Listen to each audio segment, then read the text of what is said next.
Hola, mi nombre es Hamza Cárdenas, soy abogado ambientalista del colectivo de abogados José Alvear Restrepo. En esta ONG con más de 40 años de experiencia, buscamos un país sin impunidad,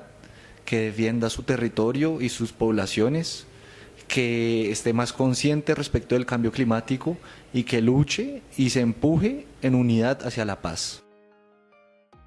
Trabajando en esta ONG he tenido la oportunidad de recorrer varios lugares del país, observando algunas de las catástrofes ambientales que nos enfrentamos como colombianos, latinoamericanos. Dentro de esas estuve en el derrame del pozo Lizama de Ecopetrol,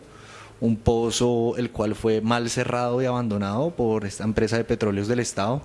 y sobre el cual la Contraloría había hecho ya varias advertencias que estaba mal cerrado, para luego, poco tiempo después de esas advertencias, aflorar una torrente de más de 30 metros de petróleo sobre una quebrada, y después un arroyo, después al río Sogamoso, después al río Magdalena, en una mancha de petróleo de más de 24 kilómetros que llegó al océano, por supuesto, y afectó a decenas de miles de pobladores, pescadores, cultivadores, niños, colegios, y que al día de hoy pues no tiene una manera de repararse porque pues el petróleo no es biodegradable, entonces esos aceites y esos óleos se quedan ahí, permanecen. Muy interesante la experiencia, visité ese lugar cerca de Barranca Bermeja con una misión de observación compuesta por mujeres, eran más de 30 mujeres de Ecuador y de distintas partes del país. Yo era el único hombre, fui en reemplazo de mi jefa, que en ese momento no pudo ir. Y fue muy interesante ver la respuesta de la sociedad civil diciendo como este es otro momento de la historia del país, otro momento de la historia del mundo y estamos conscientes y pendientes de lo que sucede en nuestros ríos, en nuestros afluentes y queremos que haya una responsabilidad respecto de las actividades económicas del Estado y que haya una responsabilidad respecto de lo que se ha llamado los pasivos ambientales, daños ambientales que no se tienen en cuenta. Los líderes y lideresas sociales y ambientales tienen muchas características dependiendo del territorio. Por ejemplo, en La Guajira, con los Wayuu, que es un territorio que acá en el colectivo de abogados apoyamos a las comunidades afectadas por la mina más grande de Latinoamérica, Carbones del Cerrejón. Allí encontramos que la mayoría de los defensores de la salud y del ambiente son mujeres, por muchas razones. Primero porque los que más se enferman son los niños y las madres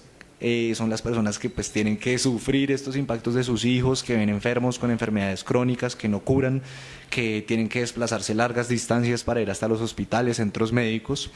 y que pues tienen que pasar todo este tiempo solas de muchas formas porque sus esposos o los padres de los niños pues están trabajando y encuentran otra serie de aplicaciones a sus vidas, a sus oficios, mientras que las mujeres son las que permanecen ahí recibiendo la mayoría de los impactos. No solo esta asociación con su núcleo familiar como guardianas de la casa, de la cocina y de los niños, sino que la mujer tiene mayor conciencia en términos generales respecto de lo que es la naturaleza, la pacha, la madre tierra y la protección que ellas deben ejercer en contra de un mundo civilizado, de blancos occidentales que despojan el territorio, que explotan, contaminan los ríos, talan los árboles y son muchas veces las mujeres las primeras en vociferar este tipo de arbitrariedades como Berta Cáceres, la lideresa asesinada en Honduras. Pues este tipo de liderazgos de mujeres es muy representativo, creo yo, por la conexión de la mujer como brindadora de vida y en esa relación que tiene con la naturaleza, con la madre naturaleza, que también es madre,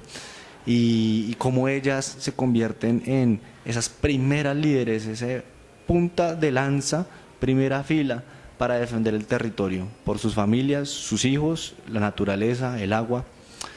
Es muy bonito ver en esos procesos de resistencia que en las reuniones que se convocan, generalmente la mayoría son mujeres. Y si ahora debo pensar en algunos líderes en la región Wayuu, pienso en mujeres y mujeres y mujeres. Y pues claro que encuentran muchos obstáculos para ejercer su liderazgo. Dentro de ellos, por ejemplo, que muchas veces pues en esta estructura patriarcal al que se le enseñó a representar, a hablar duro, es al hombre, a carear. Entonces, pues hay mujeres que son tímidas, se les dificulta, pero eso no es nada, sino más bien cuando es un funcionario público o un representante de alguna de esas grandes empresas transnacionales que por el hecho de ser mujeres creen que no tienen representatividad, creen que no tienen poder decisorio y frecuentemente son ignoradas. Son como, sí, vamos a enviarle el kit de la mamá, pero no se sientan a hablar verdaderamente con ellas y hay un proceso de machismo y de discriminación hacia ellas desde sus comunidades, sus organizaciones y por los perpetradores de los daños ambientales, llámese Estado o grandes empresas de explotación. Entonces, esto es una realidad que desde el colectivo de abogados José Álvarez Restrepo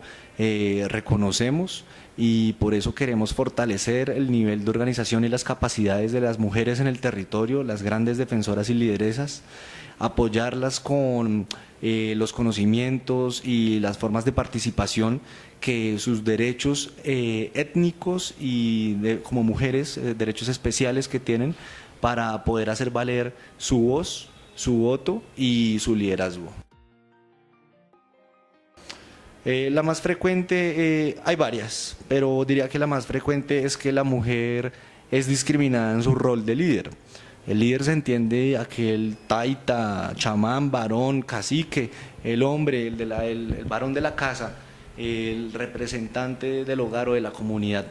Mientras que las mujeres, si bien sí existen este tipo de mujeres en distintas partes del territorio, pues no es la regla, no es la frecuencia. Es como si miráramos en el Senado cuántas mujeres hay y cuántos hombres. Sucede lo mismo con las lideresas en el territorio. Y por esta razón frecuentemente son simplemente silenciadas por voces machistas que pretenden continuar ejerciendo su liderazgo por encima de lo que una mujer podría llegar a decirles. Esto se ve, por ejemplo, cuando una mujer en un territorio que está siendo asediada por una empresa en expansión, que utiliza un esquema de seguridad de hombres armados, con perros, etcétera, pues es más fácilmente intimidada que un hombre, porque pues esa posición de delicadeza, de suavidad, en contra de una empresa que utiliza pues medios armados para proteger sus equipos, sus cercas, su propiedad. Pues sí sucede frecuentemente que las mujeres se sienten y son amenazadas, intimidadas, empujadas, básicamente matoneadas por el hecho de encontrarse en una situación de debilidad manifiesta, que es su fuerza física. Como comentario final, sí quisiera manifestar que es sorprendente que si uno no trabaja directamente como defensor de derechos humanos, defensor de ambiente, trabajador social, persona que ayuda a las comunidades vulnerables, comunidades indígenas, campesinas, afro, afectadas por distintos tipos de explotación, llámese petróleo, minería, monocultivo de aceite de palma y cuanto otro tipo de proyecto extractivo y económico hay que genera grandes impactos a la salud y al ambiente, sucede que hay una gran indiferencia y una gran incapacidad del ciudadano promedio, ¿sí? De la persona promedio que igualmente puede sentir compasión y piedad por estas personas que se encuentran en situaciones de vulnerabilidad especial, no por el hecho de que son ignorantes o pobres, nada que ver, sino por el hecho de que existen actos de discriminación por parte de una llamada civilización avanzada que pretende imponer su modo de vida por encima de personas que viven bien, pero viven con poco dinero. Entonces es importante hacer un llamado a la sociedad en su conjunto a que desde cualesquiera que sea nuestro trabajo, siempre podemos generar más conciencia, más apoyo, ayudar y diciendo los unos a los otros que el no vociferar las injusticias es de muchas formas aprobarlo también. Y sucede que como estamos tan ocupados con nuestras vidas y nuestro trabajo para nuestro salario y cumplir nuestros sueños, entonces perdemos de vista que existen millones de personas en este país y en Latinoamérica y en todo el mundo que están siendo víctimas de abuso, de maltrato, de discriminación, de despojo de tierras y que eso sucede con el beneplácito del Estado, de las grandes empresas de las cuales nosotros consumimos sus productos. Entonces, muy importante generar conciencia respecto de nuestra sociedad y en especial de nuestros congéneres, nuestros indígenas, nuestros afros, nuestros campesinos.